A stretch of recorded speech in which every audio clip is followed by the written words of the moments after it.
बोलो माँ अम्बे की जय माँ जगदम्बे की जय। महादेव महाजगदम्बे महाभवानी जय। काली जय सरस्वती जय हो। दुर्गा सप्तशती हिंदी पाठ का अनुवाद। और हम अब प्रारंभ करेंगे एकोदशोध्याय अर्थात 11वां अध्याय।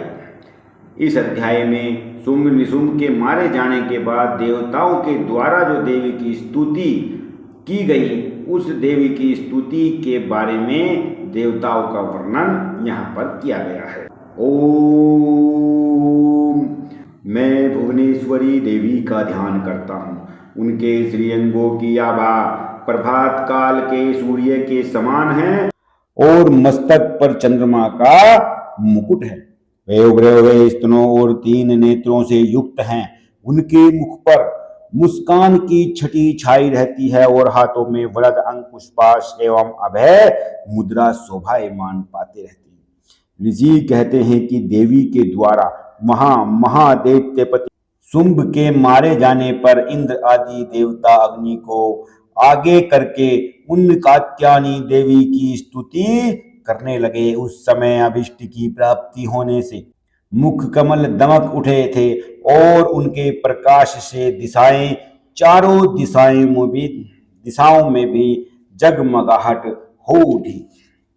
देवता बोले, शरणागत की पीड़ा दूर करने वाली देवी हम पर प्रसन्न हो। संपूर्ण जगत की माता प्रसन्न हो। विश्वेश्वरी विश्व की रक्षा करो। देवी तुम्ही चराचर जगत की अधीश्वरी हो। तुम ही जगत का एकमात्र आधार हो, क्योंकि पृथ्वी रूप में तुम्हारी ही स्थिति है। देवी तुम्हारा पराक्रम अलंघनीय है।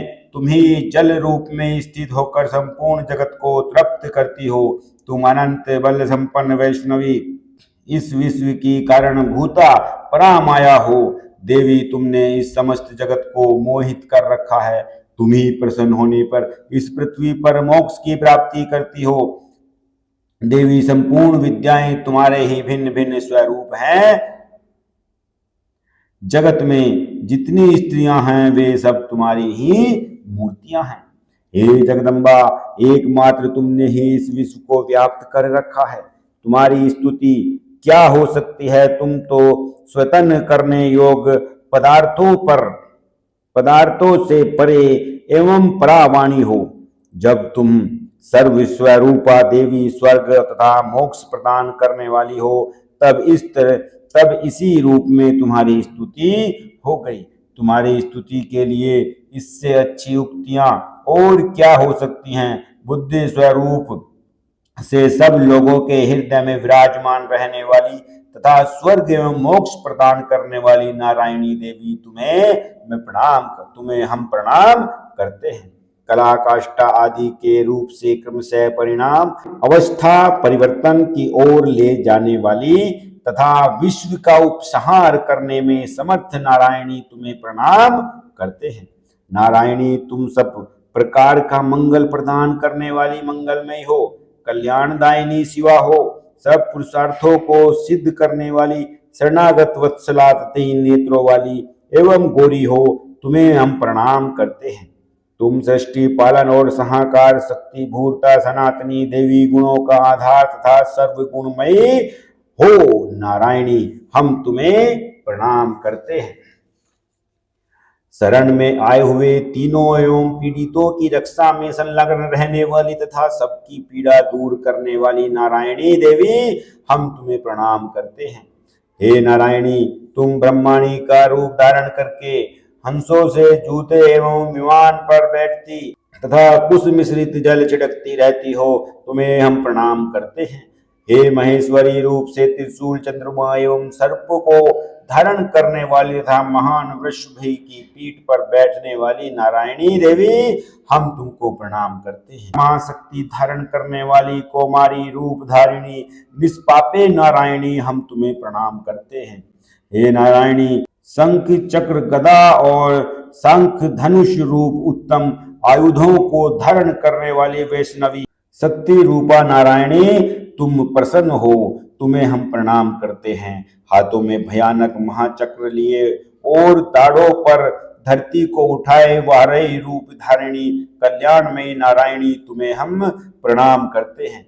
भयंकर नरसिंह रूप से दैत्यों के वध के लिए उद्योग करने वाली तथा त्रिभुवन की रक्षा में संलग्न रहने वाली नारायणी हम तुम्हें प्रणाम करते हैं।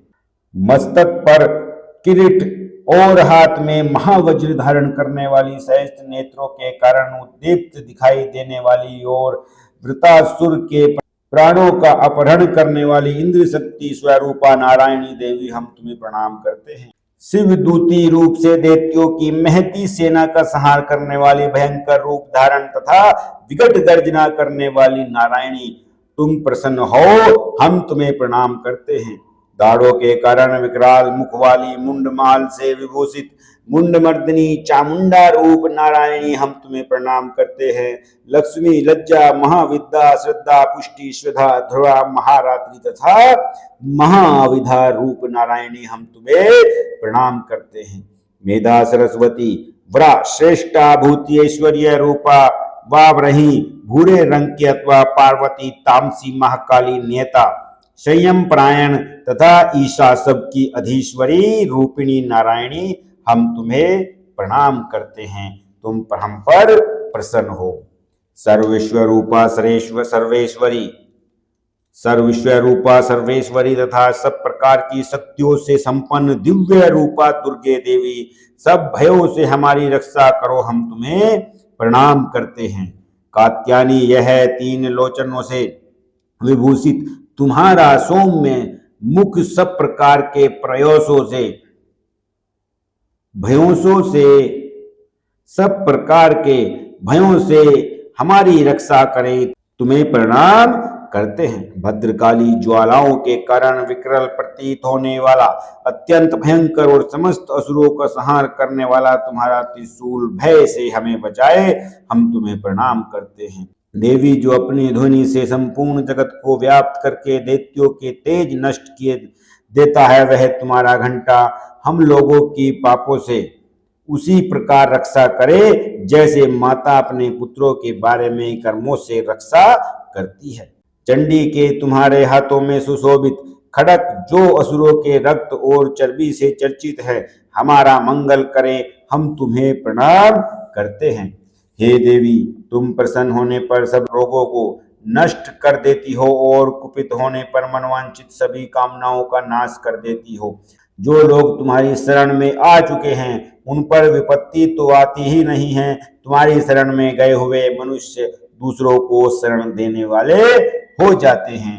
हे देवी अंबिके, तुमने अपने स्वरूप को अनेक भागों में विभक्त करके नाना प्रकार के रूपों से जो इस समय इन धर्म द्रोही महादैत्यों का संहार किया है, वह ऐसा सब दूसरा कौन कर सकता था। विद्याओं में ज्ञान को प्रकाशित करने वाले शास्त्रों में तथा आदि वाक्यों वेदों में तुम्हारे सिवा और किसका वर्णन है, तथा तुमको छोड़कर दूसरी कौन ऐसी शक्ति है जो इस विश्व को अज्ञान में घोर अंधकार से परिपूर्ण ममता रूपी गड्ढे में निरंतर भटका रही है। बोलो माँ भवानी की जय। हम तुम्हें प्रणाम करते हैं। जहां राक्षस, जहां भयंकर विष वाले सर्प, जहां शत्रु, जहां लुटेरों की सेना और जहां दावानल हो, वहां तथा समुद्र के बीच में भी साथ रहकर तुम विश्व की रक्षा करती हो, हम तुम्हें प्रणाम करते हैं। हे विश्वेश्वरी, तुम विश्व का पालन करती हो, विश्व रूपा हो, इसलिए संपूर्ण विश्व को धारण करती हो। तुम भगवान विश्वनाथ की भी वंदनीय हो। जो लोग भक्ति पूर्वक तुम्हारे सामने मस्तक झुकाते हैं वे संपूर्ण विश्व को आश्रय देने वाले होते हैं। हे देवी, प्रसन्न हो, हम तुम्हें प्रणाम करते हैं।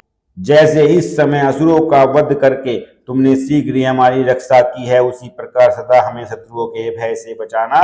संपूर्ण जगत का पाप नष्ट कर दो और उत्पात एवं पापों की फलस्वरूप प्राप्ति होने वाले महामारी आदि बड़े बड़े उपद्रवों को शीघ्र दूर कर दो, हम तुम्हें प्रणाम करते हैं। हे देवी, विश्व की पीड़ा दूर करने वाली देवी, हम तुम्हारे चरणों पर पड़े हुए हैं, हम पर प्रसन्न हो। त्रिलोक निवासियों की पूजनीय परमेश्वरी, सब लोगों को वरदान दो। हे देवी, हम तुम्हें प्रणाम करते हैं। देवी बोली, देवताओं, मैं वर देने को तैयार हूँ। तुम्हारे मन में जिसकी इच्छा हो वह वर मांग। संसार के लिए उस उपकारक वर को मैं अवश्य दूंगी। देवता बोले, सर्वेश्वरी तुम इसी प्रकार तीनों लोकों की समस्त बाधाओं को शांत करो और हमारे शत्रुओं का नाश करती रहो। देवी बोली, देवताओं व्यवस्थ मनवंत्र के 28वें युग में शुंभ और निशुंभ नाम के 2 अन्य महादैत्य उत्पन्न होंगे। तब मैं नंद गोप के घर में उनकी पत्नी यशोदा के गर्भ से अवतरित हो और विंध्याचल में जाकर रहूंगी और उक्त दोनों असुरों का नाश करूंगी। जय मां भवानी, जय मां भवानी। फिर अत्यंत भयंकर रूप से पृथ्वी पर अवतार ले मैं वे प्रचित नाम वाले दानवों का वध करूंगी। उन भयंकर महादैत्यों का भक्षण करते समय मेरे दांत अनार के फूल की भांति लाल हो जाएंगे। तब स्वर्ग में देवता और मृत्युलोक में मनुष्य सदा मेरी स्तुति करते हुए रक्त नंतिका मुझे कहेंगे। फिर जब पृथ्वी पर 100 वर्षों के लिए वर्षा रुक जाएगी और पानी का अभाव हो जाएगा, उस समय मुनियों के ईश्वरतन करने पर मैं पृथ्वी पर अयोनिजा रूप में प्रकट होंगे और 100 नेत्रों से मुनियों को देखूंगी। अतः मनुष्य शताक्षी इस नाम से मेरा कीर्तन करेंगे। देवताओं उस समय मैं अपने शरीर से उत्पन्न हुए शाकों द्वारा समस्त संसार का भरण पोषण करूंगी। जब तक वर्षा नहीं होगी तब तक वे शाक ही सबके प्राणियों की रक्षा करेंगे। ऐसा करने के कारण पृथ्वी पर शकंभरी के नाम से मेरी ख्याति होगी। उस अवतार में मैं दुर्गम नामक महादैत्य का वध भी करूंगी। इससे मेरा नाम दुर्गा देवी के रूप से प्रसिद्ध होगा। फिर भी मैं जब भीम रूप धारण करके मुनियों की रक्षा के लिए हिमालय पर रहने वाले राक्षसों का भक्षण करूंगी, उस समय सब मुनि भक्ति से नतमस्तक होकर मेरी स्तुति करेंगे। तब मेरा नाम भीमा देवी के रूप में विख्यात होगा। जब अरुण नामक दैत्य तीनों लोकों में भारी उपद्रव मचाएगा, तब मैं तीनों लोकों का हित करने के लिए 6 पैरों वाले असंख्य भ्रमरों का रूप धारण करके उस महादैत्य का वध करूंगी। उस समय सब लोग भ्रामरी के नाम से चारों ओर मेरी स्तुति करेंगे। इस प्रकार जब जब संसार में दानवी बाधा उपस्थित होगी, तब तब अवतार लेकर मैं शत्रुओं का संहार करूंगी। इस प्रकार श्री मार्कंडेय पुराण में सावर्णिक मनवंत्र की कथा के अंतर्गत देवी महात्म्य में देवी स्तुति नामक 11वां अध्याय यहीं पर समाप्त होता है। बोलो माँ भगवती की जय, बोलो माँ दुर्गे की जय, बोलो महाकाली की जय।